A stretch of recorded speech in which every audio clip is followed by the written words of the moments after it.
Are you wasting time looking for a camera this way? Well, don't bother. Just buy all the cameras. Get yourself a credit card, go into debt, then you'll have every single camera you ever wanted. You're welcome.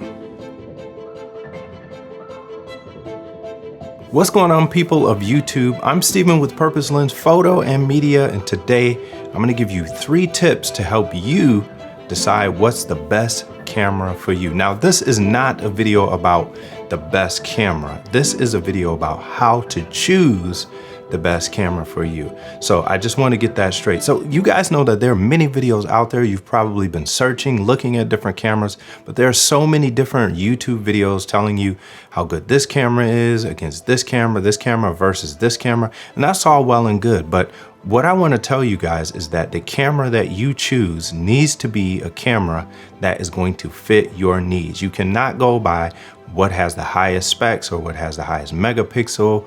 All that stuff is great, but until you figure out exactly what you're going to be doing, all of that stuff is secondary. So that moves me to point 1, which is the best way to pick the best camera for yourself is you need to decide what it is that you're going to be capturing, whether it's photos or videos. If you're going to be doing a podcast, there's a specific camera that's going to work good for you versus another. If you're going to be doing weddings, there's a camera that's going to work better for you than the next. But until you realize or till you figure out what it is that you're going to be recording, you're not going to make a wise decision, or you're not going to be able to make a wise decision on the best camera. So this is what I'll say. If you're looking for a camera, and let's say you're going to be vlogging, right? So that's the first thing you need to understand is, okay, when I'm vlogging, what am I looking for? Okay, I'm looking for a small camera. I'm looking for a camera that's not heavy. I'm looking for a camera that has a screen that I can look at, whether it's flip out on the side or flip up. I'm gonna need an external microphone. So I need to find a camera that supports external microphones. Then I need to know, okay, well, what options do I have with microphones? Is it gonna interfere with the screen? Is it going to give me good sound quality? Are there good DA converters within the camera? All these things you need to consider. On the other hand, let's say you're going to do a podcast. So if you're doing a podcast, now you need to know, okay, can this camera record over 30 minutes? A lot of cameras have a 30-minute limit. If your podcast is going over 30 minutes, this camera may not work for you, whatever it is that you decide. Maybe it's got the megapixels, maybe it has all the bells and whistles, the autofocus, all of that stuff. But if it can't record over 30 minutes, that's not going to be the best camera for you, even though it may be a really great camera.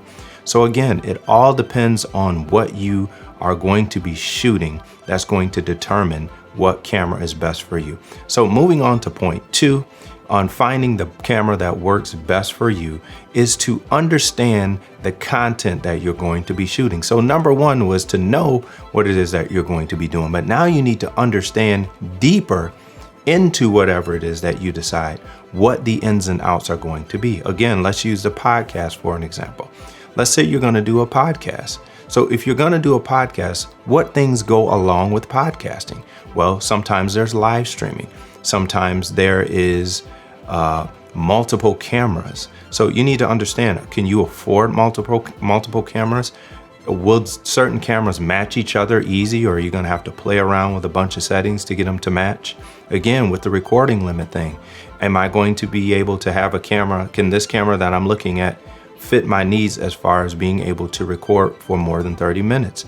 Also, one of the things you may want to think about if you're doing a podcast is, okay, if I'm doing this podcast, what if I stream this live?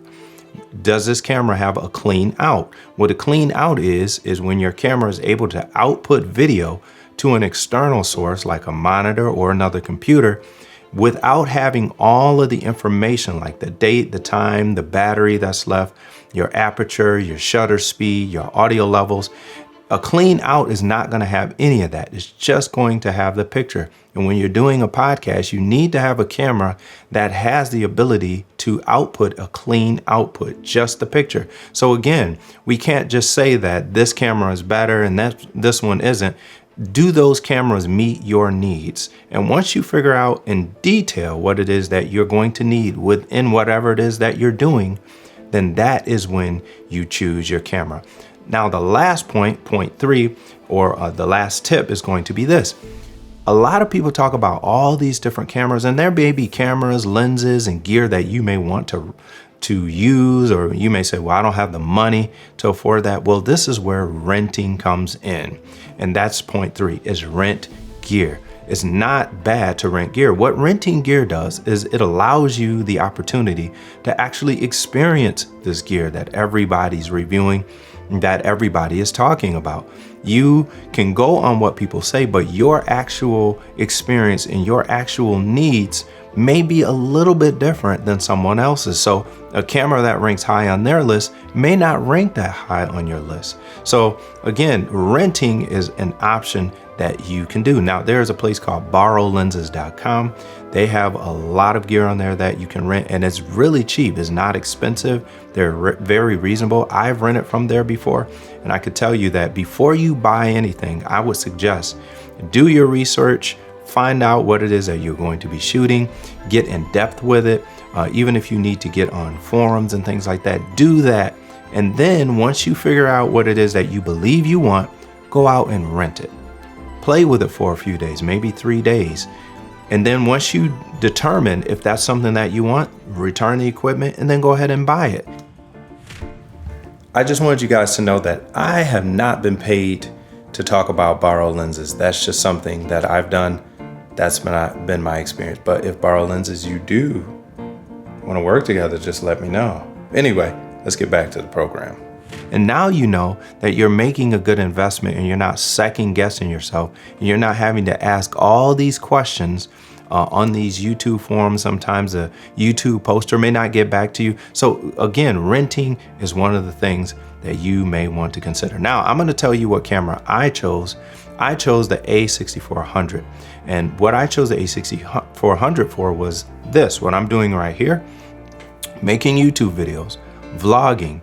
You know, I wanted to be able to take it with me on vacation. I wanted to be able to shoot portraits with it. But my main thing is I wanted it to be compact. I didn't want to take a lot of different pieces of gear with me, huge lenses, battery packs, a bunch of memory cards. I wanted everything to be as small and as compact as possible while still giving me very good quality. And the A6400, which is what we're looking at here with the 18-105 lens, was a great fit. This camera allows me to crank out content quickly. I understand the controls. I can see the flip up screen. It also has an output. If I want to go live with this camera, I can go live because it has the clean output that I was telling you guys about. If I wanted to shoot a podcast without an external monitor, I can do it internally because it records for longer than 30 minutes as long as I have the battery power. So this camera right here may not be good as, say, something like a Red or some other cameras that are out there, but it is great. It is the best camera